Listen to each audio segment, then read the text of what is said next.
Hey, hit the bell icon after subscribing to get notifications. New content uploads every Wednesday. Enjoy the video. Well, it's been a full week since the update came out, and slow clap for you 505 games. Y'all really y'all revived this game from the dead, so slow clap for you. Yo, what's going on, people? In today's video, I'm going to show you the changes from the Assetto Corsa update and give my thoughts about it at the end. So if you haven't bought this game yet because you haven't heard good things about it, well, hopefully this will change your mind because this update is a game changer. So let's jump right in. Alright, so first thing you're going to notice, they changed up the title screen, rearrange the icons, make it a lot more presentable like that. And you're now going to see a championship tab in the bottom right, which is a new game mode they've added.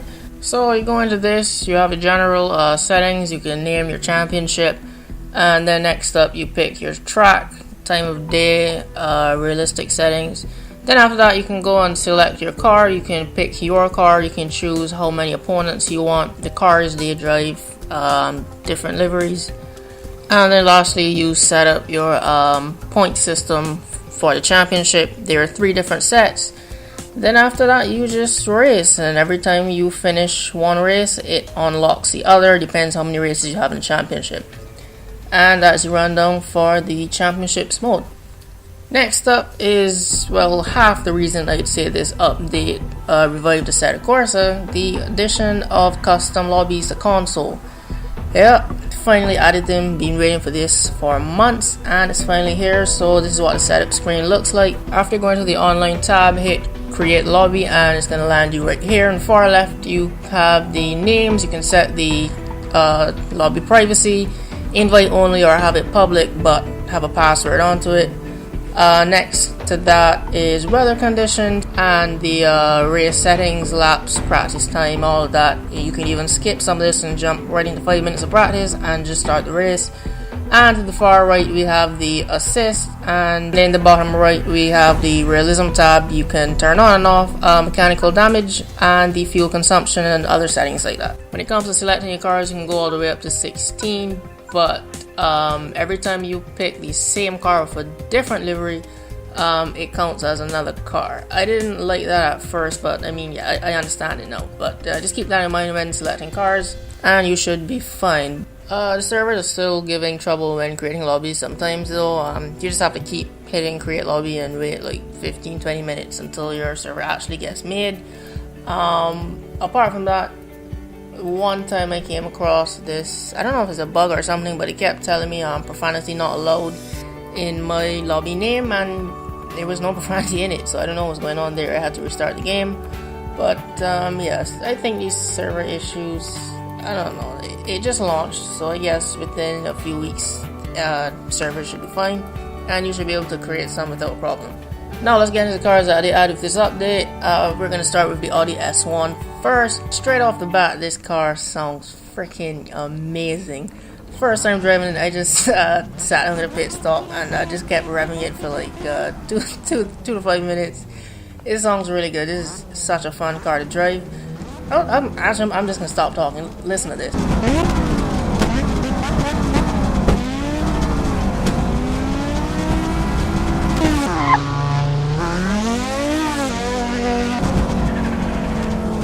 But that is not the best part. Set your turbo to 100% and you'll be able to hear the turbo flutter when you come off the gas. This car sounds so fucking sexy. Listen.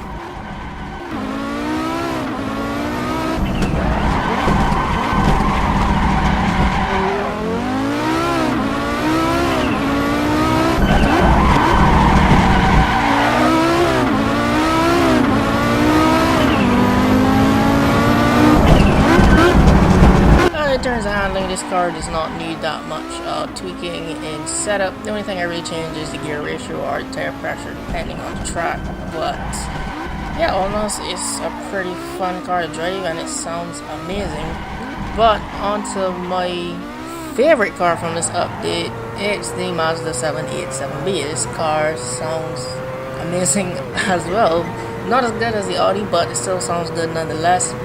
And it handles pretty well. There's just a few things you might want to change in your setup to make it handle even better, but driving it stock how they put it in the game is fine too.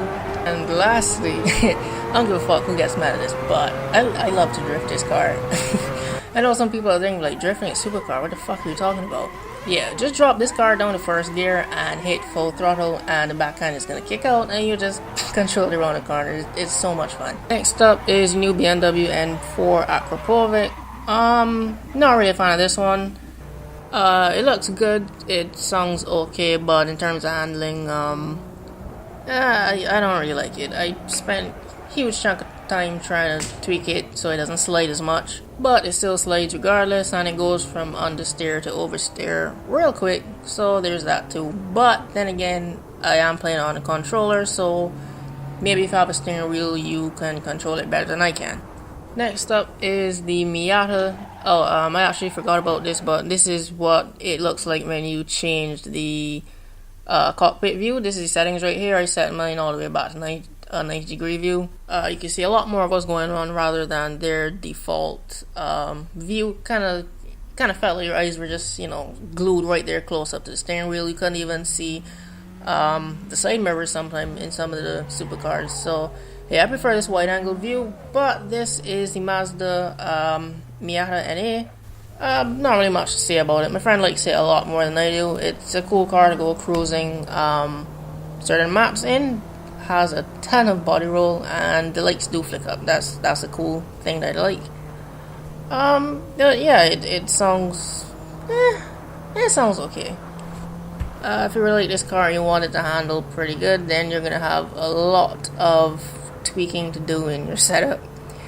A lot of understeer, ton of body roll, but yeah, other than that, it's a pretty okay car. Just go cruising in, and yeah, that's all I can say for the Miata. I actually forgot to put in footage of the Gallardo SL Step 3, but I don't like that car at all. Not one bit. Handles terribly. It's not that fast, and it sounds just okay. Also, I was expecting blue flames to come out the exhaust when you rev up the engine or when it backfires, but yeah, the standard, the orangish color, standard orangish color come out the exhaust pipe. Kind of disappointed about that too. And those are the only cars I can talk about because I don't have the Porsche pack, so I can't talk about the 911 RSR 2017. But yeah, that's it for the cars. Next up is the Highline track they added in. This is now one of my favorite tracks, even though they made it up. Well, it's a great made up track. It has 4 different variants. You have the original, long, short, and the drift version. And I like all 3 variants for different types of cars. It's a high speed track. Like it's great. You want to test out top speed on a car, go on the long version. There is a long ass straight that I think most cars will hit their limit before you get to the end. On the regular version of this, I would prefer to take a track car. Pretty much any car I want to drive, I'll just take on the standard version. For the short version, I had the most fun with the Audi S1. So get the Audi S1, set it to the shortest gear ratio, and go around the short version and try to get the best lap time. Mine is 57 seconds.